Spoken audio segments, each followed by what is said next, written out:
Vamos lá, vamos começar aqui. Acho que a maioria tem essa mesma dúvida aqui. O Paulo Moura que está perguntando, como que você está vendo essa questão do efeito da tributação dos dividendos e se isso traz alguma mudança na estratégia de investimento de vocês, que é focada em dividendos?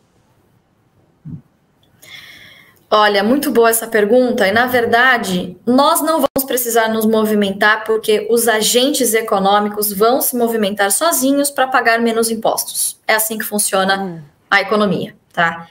Então, o dividendo, na nossa opinião, ele não vai morrer, até porque, né, a grande parte das pessoas que usam esse argumento, bom, só no Brasil não se tributa dividendos. Então, eu vou contra-argumentar com este mesmo argumento. No resto do mundo, os dividendos não se acabaram. Inclusive, essa estratégia também é utilizada lá fora, de pessoas que compram boas empresas que pagam bons dividendos a bons preços. Isso é o jeito básico de investir.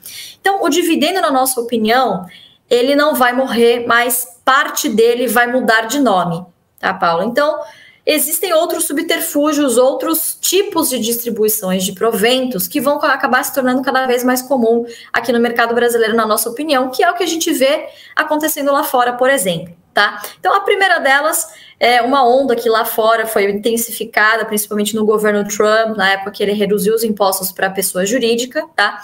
Que é a recompra de ações, ou buyback, tá? Hoje, para vocês terem uma noção da magnitude que isso representa lá no mercado americano, 1% de todas as negociações por ano são de empresas que estão recomprando as suas próprias ações.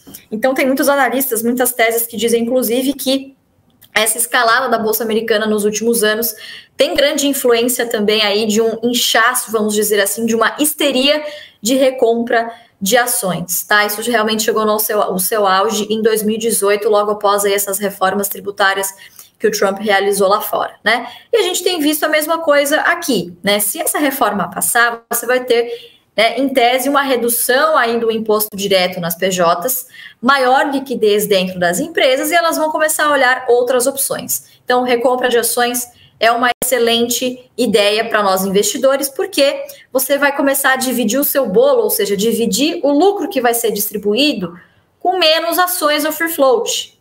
Né? Então, a empresa compra essas ações, deixa em tesouraria, ok? E aí você vai dividir os dividendos com menos ações. Ou seja, o seu dividendo por ação vai aumentar, mesmo sem você ter que colocar mais a sua mão no bolso. Então, essa é a ferramenta número 1. A ferramenta número 2 já é conhecida aqui por nós, né? Mas eu acho que vai intensificar. A prova disso foi aí o anúncio bem grande aí que a Porto Seguro fez na semana passada, que são as bonificações em ações.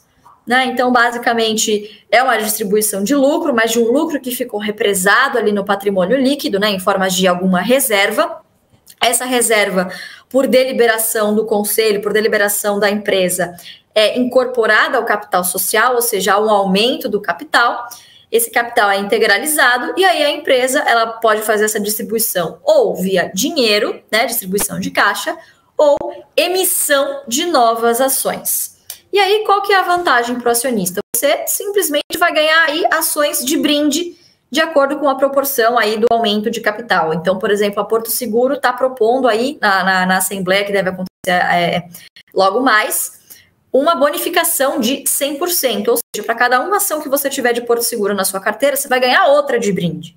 Tá? Como consequência, obviamente, no momento que ficar X, a cotação dessa ação vai cair pela metade, né? Ela dobrou a sua posição e a cotação vem pela metade, porque não entra dinheiro novo na empresa, é simplesmente ali uma mudança da quantidade de ações. Tá? E aí, obviamente, é muito positivo para o acionista, porque é como se ele tivesse feito, viu, Paula, um aporte.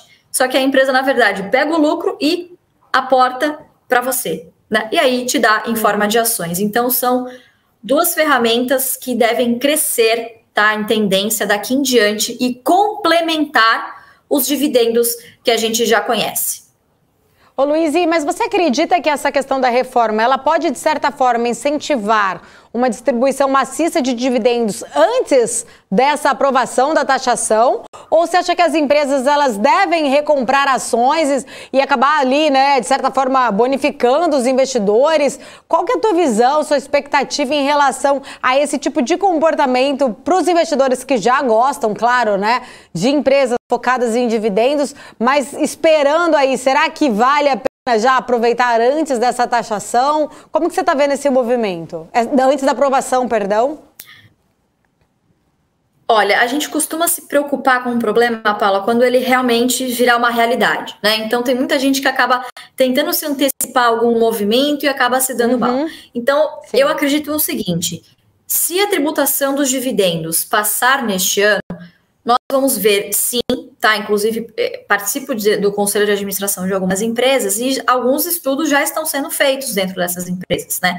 Algumas, inclusive, que são grandes pagadoras de dividendo, que estão aguardando alguma resolução até o fim do ano para saber o quanto vão distribuir, tá? Então, sim, eu acredito que quem tiver caixa vai antecipar o máximo possível de dividendos de juros sobre capital próprio que puder para os seus acionistas, tá? E de novo, vai ser um movimento de curto prazo para você pagar o menor imposto possível sobre esses recursos, tá? A gente tem que lembrar, pessoal, que aqui no Brasil boa parte das empresas não são corporations como acontece lá fora, ou seja, aqui boa parte das empresas listadas possuem controle definido.